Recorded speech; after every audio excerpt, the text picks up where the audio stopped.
नमस्कार, पेश आज का न्यूज पॉइंट। मैं विज्ञान प्रकाश। जरा ध्यान से सुनिएगा। मैं हमेशा आपसे कहता हूं कि मेरे कार्यक्रमों में थोड़ा सा चुटीली बहस नहीं होती है। ये बहुत बहुत बहुत महत्वपूर्ण एजेंडा है जिस पर आज हम चर्चा करने वाले हैं। तमाम सालों में मैंने लगातार पिछले 5 सालों में इन्फ्लेशन, महंगाई के एजेंडे को इस प्रोग्राम में उठाया है।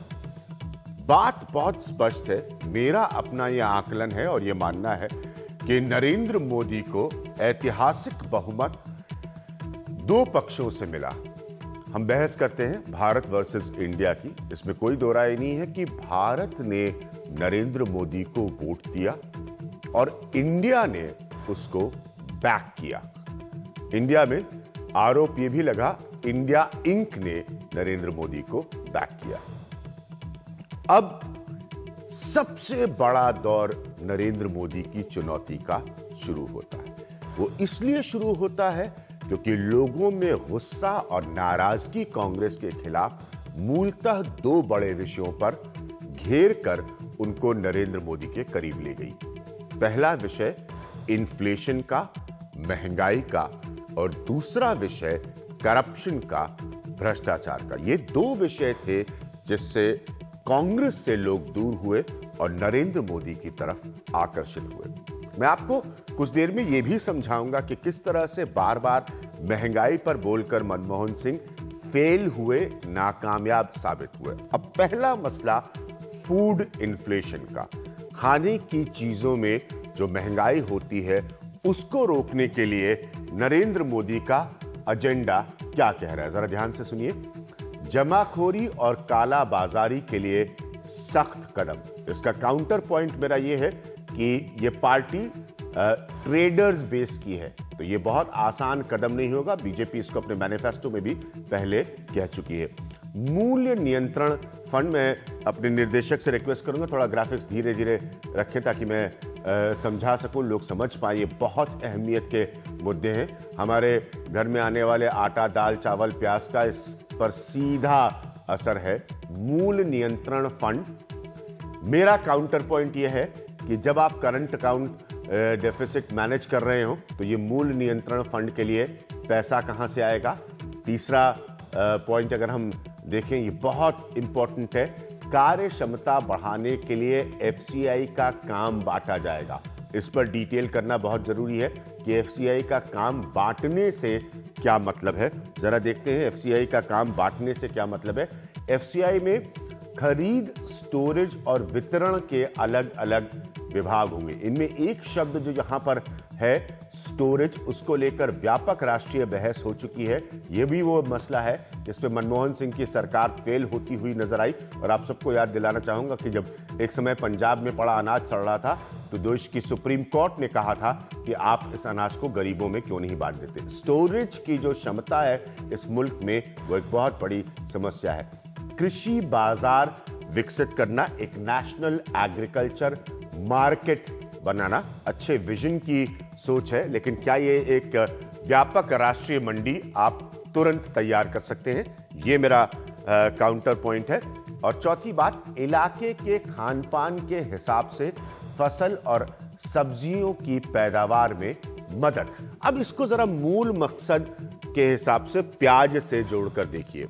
हमेशा प्याज पर जब बहस हुई, मैंने भी बहुत बहस किया है प्याज के मसले पर, तो कहा गया कि जहां पर प्याज की पैदावार ज्यादा होती है वहां से चलकर जब प्याज आता है तो अलग अलग मंडियों के हाथ से गुजरने के बाद प्याज की कीमत बढ़ जाती है। ये प्याज भी बड़ी संवेदनशील सियासी बहस रही है। तो जब आप ये कहते हैं कि सब्जियों की पैदावार में मदद, तो क्या आप उन सब्जियों की बात कर रहे हैं जिसकी कमी जो है इन्फ्लेशनरी टेंडेंसीज को, महंगाई की सोच को ज्यादा बढ़त देती है? थोड़ा ये मेरा काउंटर पॉइंट है, इस पर क्लैरिफाई करने की जरूरत है। बहुत गंभीर बहस होगी, मैं 100 बार आप लोगों से दोहरा रहा हूं। चैनल चेंज करने की इच्छा है तुरंत चेंज कर दीजिए, लेकिन याद रखिएगा कि मैं जो विषय को उठा रहा हूं ये आपके आटा, दाल, चावल, मिर्चा, धनिया, टमाटर से जुड़ा हुआ मसला है। अब मैं आपको जरा एक ट्रैक रिकॉर्ड दिखाता हूं जो बड़ा दयनीय है कांग्रेस के हिसाब से, और इसकी कीमत आपकी नाराजगी ने कांग्रेस को अदा करवा दी।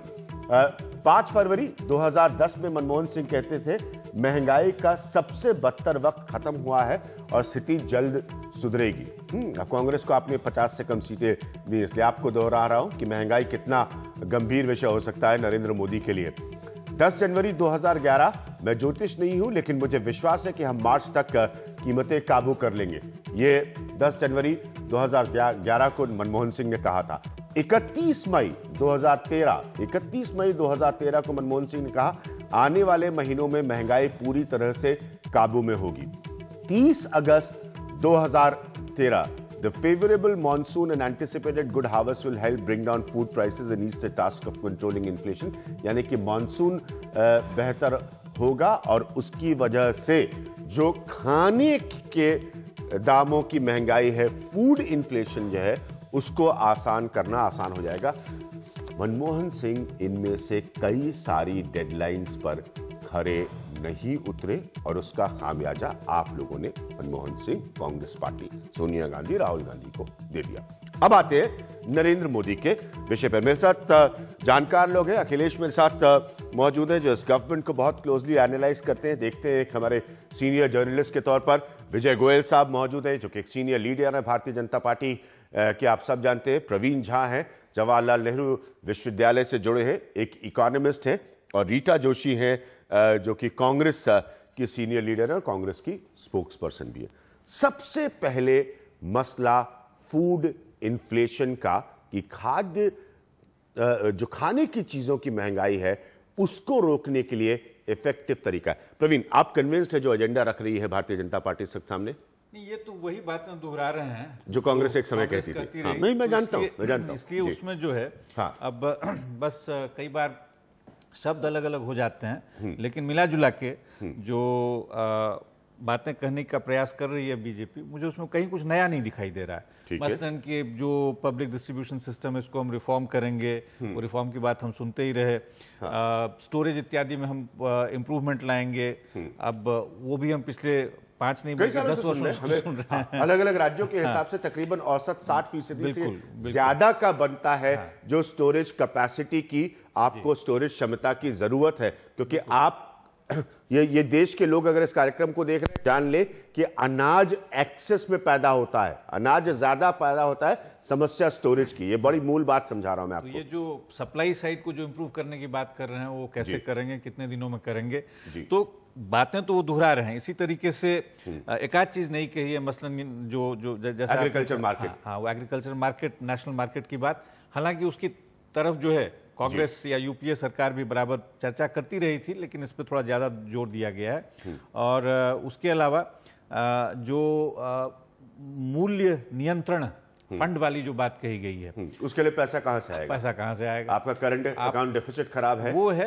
मतलब देखिए current account deficit, fiscal deficit, वो सब तो जो है सो है। हाँ। उसके साथ साथ आप वैसे ही कह रहे हैं हम सब्सिडी कम करेंगे। हाँ, आप कह रहे हैं सब्सिडी कम करेंगे, दूसरा है कि आपको ग्रोथ का जो हैंडओवर मिला है वो बहुत अच्छा नहीं है। बिल्कुल नहीं है। हाँ। तो इस स्थिति में अगर आप कोई एक वास्तव में ऐसा फंड जिसमें कि इतनी जान हो कि प्राइस कि वो उसको स्टेबलाइज कर मैकेनिज्म को, उस तरीके को, तो वो बड़ा मुश्किल लगता है। उसके अलावा जो मुख्य कारण जो हैं, कई सारे जो महत्वपूर्ण कारण हैं, मसलन हमने एडमिनिस्ट्रेटेड प्राइसेस सिस्टम जो था फ्यूल्स को लेकर उसको खत्म कर दिया, आपने उसको मार्केट से लिंक कर दिया है। आते ही सबसे पहला चीज इनके साथ क्या हुआ, डीजल की कीमत में बढ़ोतरी हुई। जब वो बढ़ोतरी होगी तो डीजल जो है यूनिवर्सल इंटरमीडिएट है, तो उसका असर हर चीज पे होगा, उसका असर हर चीज पर होगा। तो उस सब तरह की जो चीजें आपने अपनी बात, अखिलेश, उसके बाद मेरे साथ अब सिद्धार्थ बिरला साहब भी जुड़ रहे हैं जो कि प्रेसिडेंट है फिक्की केस से। मैंने कहा बहुत गंभीर विषय है अखिलेश, बहुत बड़े चैलेंजेस हैं, क्योंकि हालांकि मोदी की सरकार ने ये नहीं कहा है कि कोई 100 दिन का एजेंडा है, और मेरे हिसाब से ये समझदारी है उनकी, क्योंकि समय सीमा इस तरह की परिस्थितियों में नहीं तय करनी चाहिए। लेकिन उम्मीद बहुत ज्यादा है। मोदी जी के पास किसी मनमोहन जी की तरह कोई जादू की छड़ी नहीं है। बिल्कुल, नरेंद्र मोदी ये बात कहते भी है कि कोई जादू की छड़ी किसी के पास नहीं होती ना। खुद मनमोहन सिंह भी इस बात को कहते हैं, और आपने जो बिल्कुल सही बात कही कि बहुत समझदारी के साथ उन्होंने कहा कि कोई 100 दिन का वादा वो नहीं कर रहे हैं। उन्होंने कहा कि सरकार 5 साल के लिए होती है, ये हमारा 5 साल का एजेंडा है, जो आज राष्ट्रपति के अभिभाषण में। लेकिन अखिलेश, हमने देखा कि जब नाराजगी धीरे धीरे करके बढ़ती है, तो जिस कदर वो बढ़ी कांग्रेस के खिलाफ, फिर हमने देखा जब लोगों को मौका मिला उस गुस्से को निकालने का, वो कांग्रेस जैसी राष्ट्रीय पार्टी को 50 सीट के भीतर लेके आ गए। मुझे लगता है कि नरेंद्र मोदी को इस बात का एहसास होगा हाँ। कि कितना बड़ा गुस्से का सामना मनमोहन सिंह सरकार को सिर्फ महंगाई की वजह से करना पड़ा, तो वो निश्चित तौर पर ऐसे कदम अपनी ओर से उठाने की कोशिश करेंगे कि लोगों को फौरी राहत तो मिले ही मिले, एक लॉन्ग टर्म में भी राहत मिल सके।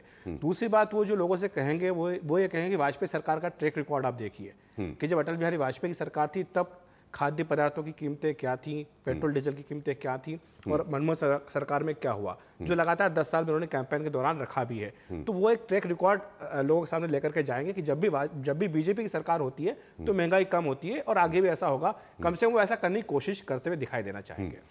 विजय गोयल, अब आपके पास आऊंगा कि जो बातें आप लोगों ने कही हैं, 5 प्रमुख पॉइंट्स हैं, इन पर देश क्यों यकीन करे? देखिए, पहली बात, जैसा कहा जा रहा है जी कि कोई जादू की छड़ी नहीं है, इस सरकार को आपको समय देना पड़ेगा जी। पिछले 10 साल की जो अर्थव्यवस्था चल रही थी, जिसके अंदर जितनी बड़ी महंगाई थी, उसको आप सोचिए कि एक झटके के साथ कोई रोक देगा, ऐसा नहीं है जी। और सब चीजें एक दूसरे से जुड़ी हुई हैं। डिमांड और सप्लाई की सबसे बड़ी बात है कि किस तरीके से हम डिमांड सप्लाई को ठीक करेंगे और किस तरह से मैन्युफैक्चरिंग ज्यादा होगी, प्रोडक्शन ज्यादा होगी, और उसका पहले से ही हमको अनुमान करना पड़ेगा कि अगर सूखा है तो उसका सामना कैसे करना है, अगर बाढ़ है तो किस तरह से सामना करना है। अब जैसे उन्होंने बहुत सारी चीजें बताई हैं, उन्होंने कहा है कि जो लैंड एक्विजिशन है, लैंड यूज है, और जिसके कारण दिक्कतें आती हैं और नए मैन्युफैक्चरिंग यूनिट नहीं लगते हैं, वो सारे उसके कारण हम कोशिश करेंगे कि मैन्युफैक्चरिंग यूनिट्स जल्दी से जल्दी लगें। उसके लिए सिंगल विंडो सिस्टम लगेगा। इसीलिए एग्रीकल्चर के बारे में उन्होंने कहा है कि भी कौन सा प्रोडक्शन कब होना चाहिए, कैसा होना चाहिए, उसके लिए एग्रीकल्चर। एक मिनट, विषय से नहीं भटके। खास तौर पर हमने पहले भी महंगाई पर बहुत चर्चा की है। आज रीटा जोशी जी विपक्ष में है, तब आप विपक्ष में थे। फूड इन्फ्लेशन, खाने पीने की चीजों की महंगाई जो होती है, उसके 2 प्रभाव होते हैं। प्रवीण एक इकोनॉमिस्ट है, मेरे बगल में बैठे हुए हैं। एक माहौल का प्रभाव होता है और दूसरा डायरेक्ट बेयरिंग होती है, सीधा प्रभाव बाजार पर होता है। ये 2 चीजें जो हैं फूड इन्फ्लेशन का, एक तरह से अंग्रेजी में हम कहें तो ऑफशूट होती हैं, उससे नजर आता है। विजय जी, देखिए, सबसे बड़ी बात यह है कि जैसा कि आज एफएम ने भी कहा कि कमोडिटीज लॉस को रिव्यू करेंगे, होर्डिंग एंड ब्लैक मार्केटिंग को हम समाप्त करेंगे, ये जो गोडाउन्स के अंदर जो अनाज सड़ रहा है उसके बारे के अंदर पॉलिसी बनाएंगे। तो मैं समझता हूं सरकार को समय देंगे तो ये सारी चीजें निकलेंगी। उन्होंने कहा है कि हम सिंचाई के ऊपर सबसे ज्यादा जोर देंगे ताकि जो है कि 1 ड्रॉप मैक्सिमम क्रॉप ये होना चाहिए जी। उन्होंने कहा है कि पावर को हम सुधारेंगे। ये सारी चीजें उससे जड़ी हैं जिससे कि प्रोडक्शन बढ़ेगी, जिससे कि सप्लाई बढ़ेगी, और जब सप्लाई बढ़ेगी तो नेचुरली बात है कि इस तरह से कीमतें जो हैं वो कम आएंगी। ये तो डिमांड सप्लाई का खेल है, और इसके लिए उन्होंने एक के बाद एक चीजों को जोड़ना शुरू किया है जी। और जिस तरीके से उन्होंने कहा है कि भाई high inflation, high interest rates का एक विशियस सर्कल है, उसको तोड़ना होगा। ये नहीं है कि केवल हम टैक्स बढ़ा के सोचें कि भी चीजें महंगी हो जाएंगी, डिमांड कम हो जाएगा, उसका नहीं है। तो मैं समझता हूं कि कुल मिलाकर ये जो सारा सर्कल है, ये कोई एक चीज से नहीं होगा, बल्कि सारे सर्कल से ये ठीक होगा, जिसके अंदर प्रोडक्शन और सप्लाई हमको लोगों को बढ़ानी पड़ेगी। हमारा पीडीएस डिस्ट्रीब्यूशन जो है वो सब ठीक करना होगा, और उसके अंदर जो समय लगेगा वो लगेगा। इसीलिए उन्होंने कहा है कि वो 100 दिन की बात नहीं कर रहे हैं। ठीक है रीटा जी, जो बातें आपके प्राइम मिनिस्टर जो तब थे मनमोहन सिंह ने कही, और अब ये बात रिकॉर्ड पर है, सबूतों के साथ, तथ्यों के साथ मौजूद है कि जब उन्होंने कहा महंगाई कम करने के बारे में, ऐसा नहीं कि कोशिश उन्होंने नहीं की होगी, लेकिन वो नहीं कर पाए। अब हम जो प्रश्न पूछ रहे हैं भारतीय जनता पार्टी से, वो आज सरकार में है, कि वो क्यों ऐसा कर लेंगे, आपको लगता है?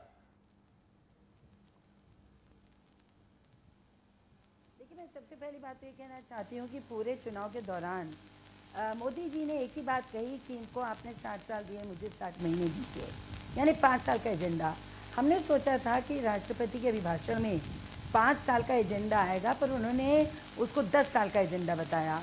और मुझे लगता है कहीं बच निकलने की कवायद थी वो कि हम 10 साल में घर देंगे, 10 साल में छत देंगे, 10 साल में बिजली देंगे, तो इस तरह की बात करने से लगता है कि वो जो है टाइम फ्रेम को जीतने की कोशिश कर रहे हैं। जहाँ तक महंगाई का प्रश्न, कोई ठोस आज कोई प्रपोजल या कोई बात राष्ट्रपति के अभिभाषण में मैंने नहीं सुनी। एस्मा को स्ट्रिक्टली इम्प्लीमेंट करेंगे, तो एस्मा तो पहले भी था, सारे ही खाद्य मंत्रियों को बुलाकर हमारे प्रधानमंत्री जी ने कई बार एस्मा लगाने को कहा। फेडरल स्ट्रक्चर है, स्टेट गवर्नमेंट्स के पास होता है। तो मैं ये समझती हूँ कि इसके अलावा उन्होंने जो प्राइवेट सेक्टर पे बहुत ज़्यादा जोर डाला है अपने अभिभाषण में, और पब्लिक सेक्टर बारे में कुछ नहीं बोला। हमने ये भी नहीं सुना कि जो कांग्रेस के या यूपीए की जो जन कल्याणकारी और गरीबी उन्मूलन के कार्यक्रम थे, जैसे मनरेगा था, अन्य थे, उनका ये क्या करेंगे उस पर इन्होंने अपना विचार नहीं रखा। तो मैं ये समझती हूँ कि कहीं ना कहीं जहाँ तक विदेश के साथ व्यापार का सवाल है, फुल FDI 100% FDI आपका डिफेंस में, ऊर्जा में, इंफ्रास्ट्रक्चर में FDI को बढ़ावा देना। तो जब इतना सब FDI बढ़ेगा तो निश्चित रूप से प्राइवेट सेक्टर में जाएगा तो दाम भी बढ़ेंगे। तो आपको सुनाई दे रहा है? जी, मैं वापस आने की कोशिश करूंगा। थोड़ी सी दिक्कत हो रही है आपको सुन पाने में रीटा जी, मैं माफी चाहूंगा। मेरे साथ सिद्धार्थ बिरला। सिद्धार्थ बिरला, बहुत सीधा सा पॉइंट है यहाँ पर, फूड इन्फ्लेशन, खाने पीने की चीजों की महंगाई, और मैं माफी चाहूंगा विषय से भटक रहे हैं लोग, उसको कंट्रोल करने के लिए जो बातें भारतीय जनता पार्टी के मैनिफेस्टो से निकलकर राष्ट्रपति के अभिभाषण तक आई हैं, क्या वो आपको कन्विंस करती हैं? जी, आज जो राष्ट्रपति जी का भाषण हुआ वो तो एक दिशा दिखाने वाला भाषण था, पर फिक्की की तरफ से मैं ये कह सकता हूं कि हमने भी सबसे बड़ा मुद्दा माना है देश के सामने फूड इन्फ्लेशन का, क्योंकि बाकी जो इन्फ्लेशन है, फ्यूल इन्फ्लेशन है, अदर है, उसको एक बार साइड में रखें। वो कई चीजें अपने फैक्टर्स के अपने कंट्रोल के बाहर हैं फैक्टर्स। फूड इन्फ्लेशन के अंदर साहब हमारे थिंकिंग में दो तरीके अलग अलग हैं। एक तो वो है जो आप शॉर्ट टर्म एक्शंस ले सकते हैं, और एक ऐसे हैं कि एक्शन आज लेवें और उनका इफेक्ट जो है आपको 12 से 18-24 महीनों के अंदर उसका फल दिखेगा। तो आज जो इमीडिएट एक्शन लेना है, एक जो इन्होंने बात कही कि भी कंटिजेंसी प्लान बना रहे हैं, कंटिजेंसी प्लान बनाना बहुत अच्छा है, it is like an insurance. हम भगवान से प्रार्थना करें कि कंटिजेंसी प्लान कभी काम ना आए। सिद्धार्थ, यही रियलिटी में आपसे सिद्धार्थ जानना चाहता हूं, क्योंकि जब आप ये कहते हैं कि हम एक प्राइस कंट्रोल फंड, मतलब एक तरह से एक पूल ऑफ मनी, पैसे का हम क्रिएट करेंगे, अब ये जिस स्थिति में आप हैं, जो आपको धरोहर भी हाल के दिनों में कांग्रेस की सरकार से मिली है, आप ये फंड कहां से क्रिएट कर पाएंगे? अगर ये फंड क्रिएट भी हो गया, इसका क्वांटम क्या होगा? इसके क्वांटम के हिसाब से अगर इन्फ्लेशनरी टेंडेंसीज जो हैं उसका व्यवहार बहुत ऊपर नीचे हो रहा है, तो आप कहां तक उसको इक्वेट कर पाएंगे? इन सब बातों के जवाब नहीं मिल पा रहे हैं। हाँ सिद्धार्थ प्लीज। जी, ऐसा है कि अगर ये फंड क्रिएट करने की बात करी जाए तो ये बहुत इनिशियल स्टेज में है। ये फंड कैसे बनेगा, कैसे ऑपरेट होगा, इस चीज को देखना है। परंतु अब जो शॉर्ट टर्म की हम बात कर रहे थे और कंटीजेंसी प्लान को साइड में रखें, एक हमारे यहाँ collection of real time data थोड़ा कमजोर है, और डाटा अगर अलग अलग मंत्रालयों में देखा जाए तो डाटा है, पर उस डाटा को यूज करके किस तरह से हम कंट्रोल कर पाए, मैं आपको एक उदाहरण के तौर पे बताना चाहूंगा। जैसे समझ लीजिए, हम सीमेंट प्लांट की बात करता हूं, मैं सीमेंट बिजनेस में था पहले, तो सीमेंट प्लांट अपने से 300-400 किलोमीटर की एरिया जो उसकी मार्केटिंग रेडियस है, वहां पे हर एक मंडी पे सीमेंट के भाव का टच रखता था और डेली टच रहता था, और उससे लोग प्लान करते थे कि ये माल कहां किस मंडी में किस समय पहुंचाया जाए। आज इशू क्या है कि आप देख रहे हैं, 1 मिनट के लिए मैं प्याज का एग्जांपल लेता हूं जी। अगर 8 रुपए से 80 रुपए तक प्याज का रेंज देखा गया पिछले वर्ष में, साहब कोई भी चीज का दाम 10 गुना बढ़ भी नहीं सकता और 10 गुना वापस घट भी नहीं सकता, परसेंटेजेस में घट सकता है। इसका मतलब कि हमारी जो टोटल प्लानिंग थी चेन की, उसमें ब्रेकडाउन हो रहा था, माल ठीक से समय पे ट्रांसपोर्ट नहीं हो रहा था, और ये सब चीजें जब दाम बढ़ते हैं उसके बाद आपका एक्शन लेना बहुत कम इफेक्ट देगा। अगर हम कुछ भी, अगर 8 रुपए से 10 रुपए दाम हुए, पॉइंट से अग्री कर रहा हूं, इसीलिए मैं कह रहा हूं कि ये नरेंद्र मोदी की सरकार के लिए बहुत बड़ी चुनौतियां होंगी। सही बात है, क्योंकि आपको उन मैकेनिज्म जिस पर की कांग्रेस की सरकार नाकामयाब रही है, उनको आपको अभी फिक्स करना पड़ेगा। शायद हो सकता है आपको उतना समय नहीं मिल पाए। हाँ सिद्धार्थ, प्लीज अपनी बात पूरी करिए। जी। नहीं, वही हमारा वही पॉइंट था। देखिए अब जैसे कई लोगों ने बात कही कि भाई कांग्रेस ने नहीं किया, इसने किया। मैं किसी पॉलिटिक्स में नहीं जा रहा। हाँ। अब हम अगर 1 किलोमीटर की रेस दौड़ रहे हैं तो जो पहला आदमी दौड़ा धीरे दौड़ा, तो जो सेकंड आदमी दौड़ेगा तो वो अपनी स्ट्रेटेजी करेक्ट करके दौड़ेगा। और मेरे ख्याल में ये गवर्नमेंट ऐसा ही करने वाली है। पर इसमें मेरा कहना ये है कि इमीडिएटली जो अगले 3 से 6 महीने अगर आप देखें तो सबसे पहले अगर फूड इन्फ्लेशन देखिए 0 भी नहीं हो पाएगा, नेगेटिव भी नहीं हो पाएगा, पर जिस तरह की बढ़ोतरी देखी जा रही है, अगर उस बढ़ोतरी पर थोड़ी सी लगाम दी जाए और लगाम ला सके गवर्नमेंट, तो इसका इतना लाभदायक फायदा होगा। क्योंकि एक तो एकदम एवरेज इंसान जो है, लोएस्ट कॉमन डिनोमिनेटर को इसका फायदा मिलेगा। दूसरी बात यह है कि एक कंज्यूमर कॉन्फिडेंस वापस आएगा। और कंज्यूमर कॉन्फिडेंस तब आता है जब आपको लगता है कि इन्फ्लेशन में कुछ टेम्परिंग हो रही है। तब अगर आपके पास क्षमता हो कि मैं अगले महीने जाके माल खरीद लूं, पर अगर इन्फ्लेशन इस तरह से मार रहा है आपको, तो आप अगले महीने भी जो खरीदने वाले थे वो नहीं खरीदेंगे, आप अपना पैसा बचा के रखेंगे। तो इससे एक कंज्यूमर कॉन्फिडेंस वापस आएगा। कंज्यूमर कॉन्फिडेंस वापस आने से जो हमारी इंडस्ट्रियल ग्रोथ, और हम देख रहे हैं कि हमारी सारी डोमेस्टिक कैपेसिटी जो है करीब 70-80% पे चल रही है, तो जो डोमेस्टिक प्रोडक्शन ऑफ गुड्स है वो भी बढ़ेगा। तो ये एक अलग चीज है कि इससे इकोनॉमी को भी बेनिफिट मिलेगा। अगर 3 से 6 महीने में ये कुछ रियल टाइम डाटा यूज करके डिमॉन्स्ट्रेट भी कर पाए कि भाई हमने दाम जो है इतने नहीं बढ़ने दिए जितने नॉर्मली बढ़ जाते, और इस पीरियड में हमें अगले 2 वर्षों के लिए ये सोचना है कि जो फार्म पे प्रोड्यूस हुआ, हमने एक नाम दिया है इसको फार्म से थाली, तो फार्म से थाली तक आने में जो हमें सप्लाई चेन मैनेजमेंट करना है वो किस तरह से करें। It is a management problem, it is not a political problem, it is a pure management problem, A logistics problem. और तीसरा जो रियल इशू है कि हमारे देश में जो प्राइसिंग मैकेनिज्म्स हैं वो वेटेड हैं एक तरह के क्रॉप्स के लिए, यानी कि आपके सीरियल क्रॉप्स के लिए। सीरियल क्रॉप्स को आपने फूड सिक्योरिटी बिल के अंदर भी कवर कर लिया है। और आपने कहीं पर भी प्रोटीन फूड्स जो हैं, यानी कि fruits, vegetable, milk, meat, fish, और अगर आप रियली देखें तो सारा इन्फ्लेशन जो आदमी को मार रहा है वो इन एरियाज में है। इसका मतलब बेसिकली ये है कि देश में प्रोडक्शन स्क्यूड है, it is not matching with the consumption pattern of the country. तो ये चीज अगर प्लान करी जाए तो साहब मेरे ख्याल में 12 से 24 महीने में इसके रिजल्ट्स आपको देखने को मिल सकते हैं। सिद्धार्थ, इसी पॉइंट पर हम ले रहे हैं एक छोटा सा ब्रेक। सिद्धार्थ का ये मानना है, वो फिक्की को रिप्रेजेंट कर रहे हैं इस पैनल में, उनका ये मानना है कि आपकी समस्याएं जो है, यानी कि मौजूदा सरकार की, वो ज्यादा तंत्र से, सिस्टम से जुड़ी हुई हैं, तो उनमें वो एलिमेंट होना ज्यादा जरूरी, ये सियासी समस्या नहीं है। वापस आएंगे, हम बात कर रहे हैं फूड इन्फ्लेशन की, खाने की चीजों से होने वाली महंगाई की। बहुत महत्वपूर्ण विषय है। मैं वापस आ रहा हूं एक छोटे से ब्रेक के बाद।